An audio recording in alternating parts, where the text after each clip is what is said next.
Assalamualaikum teman-teman. Seperti biasa sebelum mulai Mimin mendoakan semoga teman-teman semua selalu dalam keadaan sehat walafiat.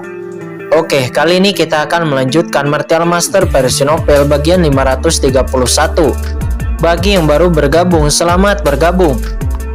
Dan bagi yang belum subscribe dulu lah agar Mimin tambah semangat lagi nih bikin videonya. Oke, kalau sudah kita langsung masuk ke isi ceritanya.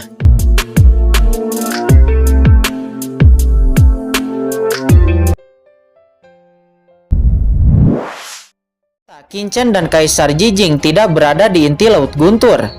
Pada awalnya semua orang sedikit khawatir Sangguan Sinar dan Iblis itu akan menunggu di luar. Akan tetapi mereka beroperasi dengan hati-hati untuk waktu yang lama. Dan mereka benar-benar lega setelah tidak menemukan kelainan apapun. Namun mereka ingin aman jika bersama Qin. Untungnya Pu Qianqun juga menyentuh ambang alam suci. Dan mengatakan bahwa Qin telah kembali ke kota Tianlei. Nyatanya meski tidak ada Qin, Pu Qianqun sebagai orang pertama di daratan memiliki status tertinggi di antara sedikit orang yang hadir, dan semua orang akan mengikuti pengaturan Pu Qianqun.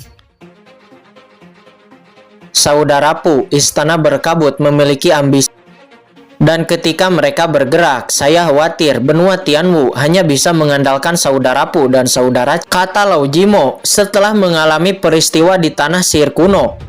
Dia tahu apa artinya memiliki kekuatan di atas langit, terutama Sangguan Sinar dan kekuatan iblis yang diperlihatkan, yang membuatnya merasa berat. Begitu Sangguan Sinar bergerak, dia khawatir dia hanya bisa meminta bantuan kepada Qin dan Pu Qianqun. Oleh karena itu, sekarang dia juga ingin menjalin hubungan yang baik dengan Qin dan Pu Qianqun lebih awal untuk aula perangkatnya. Terlebih lagi begitu Pu Qianqun kembali ke Tanah Suci Darah, Presiden Tanah Suci Garis Darah ini, dia benar-benar tidak tahu apa yang akan terjadi. Jika Pu Qianqun bisa mendapatkan kembali kekuasaan atas Tanah Suci Garis Keturunan, itu pasti akan menjadi hal yang lain yang akan dapat mengubah pola benua Tianwu. Pu Qianqun tidak bisa berkata apa-apa. Lao Jimo juga adalah penatua tertinggi dari Kidian atau aula perangkat. Kakak Lau, jangan terlalu banyak berpikir. Sekarang Sangguan Sinar berkolusi dengan iblis alien. Saat itulah kita perlu menunggu kekuatan besar untuk bergandengan tangan. Tentu saja, saudara Chen dan saya tidak akan tinggal diam. Tetapi saya juga berharap saudara Lau dapat mewakili Kidian, bekerja sama dengan kami, bergabung untuk melawan musuh asing, kata Pu Qianqun.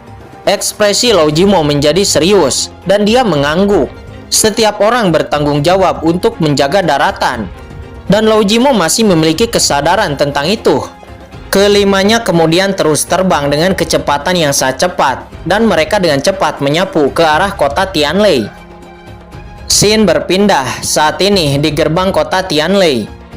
Terlihat leluhur Xiao Dongyan telah melancarkan serangannya ke arah Qin. Saat ini Qin telah terbungkus di dalam domain roh api milik Xiao Dongyan.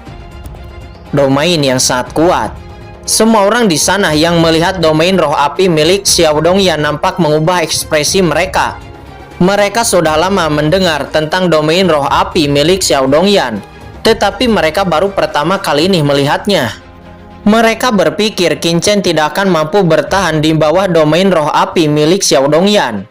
Mau tidak mau semua orang memandang ke arah Kaisar Jijing. Karena mereka berpikir bahwa jika Qin dalam bahaya, Kaisar Jijing pasti akan bergerak. Namun yang membuat mereka bingung adalah Kaisar Jijing berdiri di samping.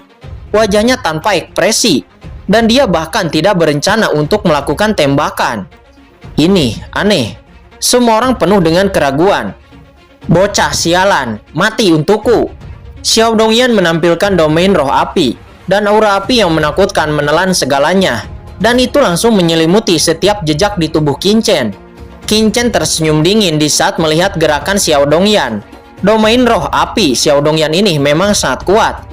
Akan tetapi jika dibandingkan dengan domain roh biru Sangguan Sinar, itu jauh lebih rendah. Terlebih lagi, Qin adalah seorang alkemis, dan pihak lain ingin menekannya dengan kekuatan elemen api. Pihak lain benar-benar menargetkan orang yang salah. Namun Qin juga sedikit penasaran tentang bagaimana Xiao Dongyan membentuk domain api Mungkin setelah trik ini dikuasai oleh Qin Chen, dia dapat membentuk domain api. Saat ini melihat domain api rohnya telah sepenuhnya menutupi Qin Chen, Xiao Dongyan mencibir. Lingkaran roh api telah memunculkan bayangan, menutupi Qin Chen dari segala arah. Qin Chen mendengus dingin, hatinya melonjak dengan niat membunuh, dan pedang kuno Banyue telah menebas. Cahaya pedang langsung menghantam domain roh api, dan domain roh api terus bergetar. Itu mulai retak di bawah tebasan Qin Chen.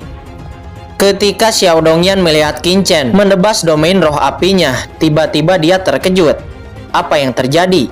Pada saat ini dia mendengar suara ledakan di domain roh apinya. Anak ini benar-benar menghancurkan domain roh apiku. Apa? Bagaimana ini mungkin? Kata Xiao Dongyan, dia terkejut. Hatinya ngeri, tetapi tangannya terus bergerak. Aura api yang mengerikan terus melonjak. Dia kembali membentuk domain roh apinya. Namun sebelum dia dapat membentuk domain roh apinya lagi, sebuah domain menyebar dan akan menyelimutinya. Hati Xiao Dongyan tiba-tiba terkejut. Tentu saja dia tahu apa ini. Ini juga merupakan domain. Dan itu adalah domain luar angkasa yang bahkan lebih menakutkan daripada domain roh apinya. Ya Tuhan, bagaimana anak ini berkultivasi?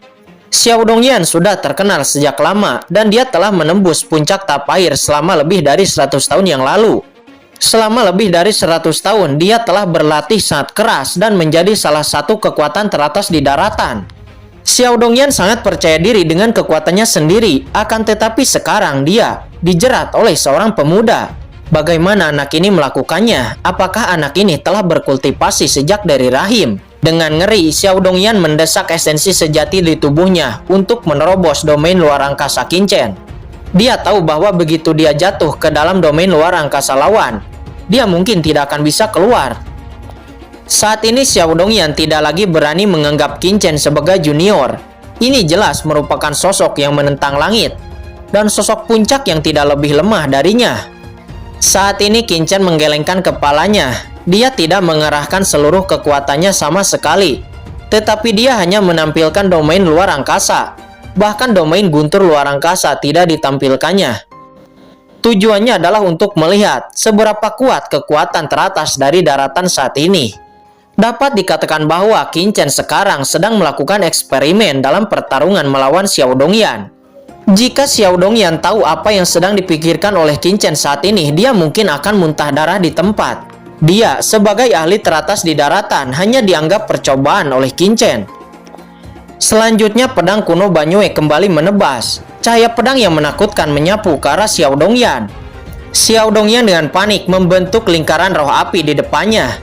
Tetapi di bawah cahaya pedang, itu langsung hancur. Dan cahaya pedang itu langsung menghantam dada Xiao Dongyan. Duar, Xiao Dongyan menjerit dan terhempas beberapa meter sebelum akhirnya menstabilkan sosoknya. Tetapi dia memiliki luka yang dalam di dadanya, tulangnya terlihat jelas. Apa? Pada saat ini ada kegemparan yang mencengangkan di antara semua orang. Beberapa ahli top menatap pemandangan di depan mereka dengan tatapan yang kosong, terkejut, hampir tidak bisa mempercayai yang mereka lihat. Ya Tuhan, ini neraka. Xiao Dongyan, leluhur keluarga Xiao, sebenarnya terluka oleh pedang lawan. Meski keseluruhan pertempurannya cukup panjang, tetapi itu sebenarnya dalam waktu yang singkat. Di bawah pedang Qin Chen, Xiao Dongyan terluka parah dan muntah darah. Dampak kuat semacam ini menyebabkan hati semua orang melonjak. Saat ini banyak orang memandang ke arah Kaisar Jijing satu demi satu. Tetapi melihat wajah Kaisar Jijing yang tak berdaya, semua orang langsung bereaksi. Sebelumnya Kaisar Jijing begitu tenang, apakah dia sudah menebak hasil ini? Bocah ini agak menakutkan, aku hampir terbunuh hanya dengan satu gerakan, kata Xiao Dongyan. Saat ini Qin Chen menggelengkan kepalanya. Dia tidak menggunakan pedang karat misterius dan juga tidak menggunakan domain guntur luar angkasa. Jika tidak, Xiao Dongyan saat ini mungkin sudah menjadi mayat. Qin Chen terus bereksperimen dan membedakan kekuatan antara ambang alam suci dan sangguan Sinner, juga puncak teratas dari daratan. Karena setelah menangani urusan di kota Tianlei, dia akan mencari istana berkabut dan kekaisaran Xuan Yuan. Namun Qin Chen juga masih tidak bisa membedakan mana dari domain pedang guntur luar angkasa, dan domain roh biru sangguan sinder. Mana dari kedua domain ini yang akan lebih kuat? Oke, tidak heran Yang Mulia berani menjadi sombong di sini. Ternyata memiliki beberapa kekuatan. Kata Xiao Dongyan, dia menyeka darah dari sudut mulutnya, dan kemudian dengan cepat menelan pil pemulihan. Meskipun dia sangat terluka, tetapi dia tidak akan menyerah. Jika dia menyerah di hadapan seorang pemuda, reputasinya akan hancur total, dan dia tidak akan bisa berjalan dengan sombong lagi di daratan. Oleh karena itu, dia tidak akan mundur, dan dia tidak akan mau mundur sama sekali. Selanjutnya, Xiao Dongyan mengangkat tangannya, dan sebuah pedang patah hitam muncul di tangannya. Begitu pedang yang patah ini keluar, Qin Chen merasakan tekanan yang kuat dan niat membunuh yang kuat akan datang. Napas ini bahkan membuat esensi sejati di tubuh Qin Chen sedikit bergetar. Mata Qin Chen memadat. Dia belum pernah melihat pedang patah hitam seperti itu. Begitu pedang patah hitam itu keluar, dia tahu bahwa pedang patah hitam ini bukanlah hal yang biasa. Itu pedang suci kuno. Kata Kaisar Jijing, dia jelas mengetahui bahwa pedang yang patah itu tidak sederhana. Kakak Chen, kamu harus berhati-hati. Pedang patah hitam itu adalah pedang tingkat suci, harta karun dari keluarga Xiao. Kata Kaisar Jijing, dia langsung berteriak mengingatkan Qin Chen. Apa? Itu pedang suci kuno. Kerumunan gempar, meskipun pedang itu telah patah, tetapi napas yang dipancarkan membuat semua orang yang hadir berdebar-debar, seolah-olah bencana akan segera terjadi.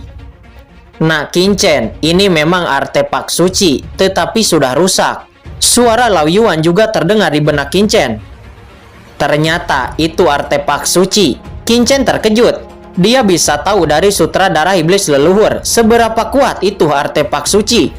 Setelah sutra darah iblis leluhur diaktifkan, bahkan proyeksi Lord of the Abyss akan cemburu. Meskipun pedang ini patah, tetapi itu masih membuat Qin Chen merasa takut. Jika pedang patah ini menyerangnya, apakah dia bisa menahannya? Hahaha, benar, pedang ini adalah harta karun keluarga Xiaoku, artefak suci kuno. Tetapi sayangnya hari ini, kamu akan mati di bawah pedangku ini. Kata Xiao Dongyan, kemudian tanpa mengucapkan sepatah kata pun lagi, pedang hitam patah di tangannya telah dikorbankan. Seketika itu niat dan aura membunuh yang agung langsung menyelimuti seluruh area. Di bawah niat membunuh ini, seniman bela diri yang tak terhitung jumlahnya memuntahkan darah dan mundur dengan panik, dengan ekspresi terkejut. Belum lagi para seniman bela diri dengan basis kultivasi yang lebih rendah. Bahkan beberapa puncak tapair Martial Emperor memiliki wajah yang pucat di bawah niat membunuh ini dan hanya bisa mundur dengan panik. Apakah ini artefak suci? Meski itu rusak, tetapi masih bisa menampilkan kekuatan seperti itu. Terlalu kuat. Mata Gui Yanluo dan yang lainnya berkedip karena takjub. Sejauh ini kultivasi mereka tidak jauh lebih lemah daripada Xiao Dongyan. Akan tetapi melihat pedang patah di tangan Xiao Dongyan, mereka masih merasa cemburu dan bahkan mundur dengan panik. Tetapi pada saat ini Qin Chen mencibir. Dia tidak takut sama sekali. Dia bukan tanpa artefak suci. Belum lagi sutra darah iblis leluhur juga adalah artefak suci. Dan bahkan itu lebih lengkap daripada pedang yang patah ini. Belum lagi cakram Gyeokyan Kun, bahkan pedang karat misterius. Qin Chen memiliki perasaan bahwa pedang karat misterius itu tidak lebih lemah daripada pedang yang patah ini. Saat ini energi dari pedang yang patah itu telah meledak dan menyapu ke arah Qin Chen. Di saat energi mengerikan ini menyapu, para seniman bela diri yang telah mundur sebelumnya, mereka kembali mundur lagi. Saat ini Qin Chen melihat bahwa Xiao Dongyan sendiri tidak dapat sepenuhnya mengendalikan pedang yang patah itu. Dan Qin Chen segera tahu bahwa Xiao Dongyan sendiri belum sepenuhnya menyempurnakan pedang yang patah itu. Itu adalah senjata suci yang sangat menakutkan. Dengan kekuatan Xiao Dongyan, itu tidak mungkin untuk sepenuhnya melepaskan kekuatan benda suci ini.